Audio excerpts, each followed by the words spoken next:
প্রিয় ভিউয়ার্স, বর্তমানে আমি অবস্থান করতে আছি বিশ্বের বৃহত্তম গ্রাম বানিয়াচঙ্গের আমার গ্রাম আমার বাড়িতে।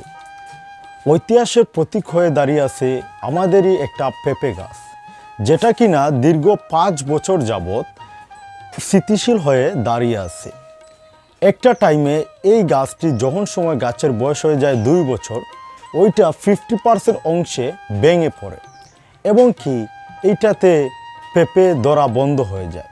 আল্লাহ তাআলার অশেষ বড় নিয়ামত, এইটা আবার ওইখান থেকে ড্যাম দেওয়ার মাধ্যমে আবার নতুন করে গাছের জীবন প্রাণ ফিরে আসে এবং কি দীর্ঘ অনেক বছর যাবৎ এই ড্যামের মাধ্যমে এই গাছটি আরও বড় আকার ধারণ করে এবং কি এর মাধ্যমে প্রচুর পরিমাণে পেঁপে আমরা এই গাছ থেকে সংগ্রহ করতে পারি।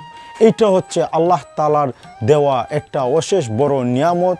এইটা আসলে দুনিয়ার কেউ কোনোভাবেই এটার সিস্টেম তৈরি করতে পারবে না।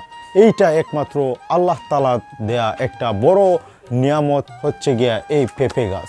এইটা হচ্ছে তার প্রমাণ, কারণ যেই গাছটা একটা টাইমে ভেঙে পড়ে গিয়েছিল, যেটা অকেজ হয়ে গিয়েছিল, এইটাকে আল্লাহ তাআলার নিয়ামত দ্বারা আবার এটা প্রতিস্থাপন হয়েছে এবং কি এইটা থেকে 100 কেজির উপরেও এইটা থেকে পেঁপে সংগ্রহ করেছেন আমাদের ঘরের মানুষেরা এবং কি খেয়েছেন আশেপাশের অনেক লোকজন।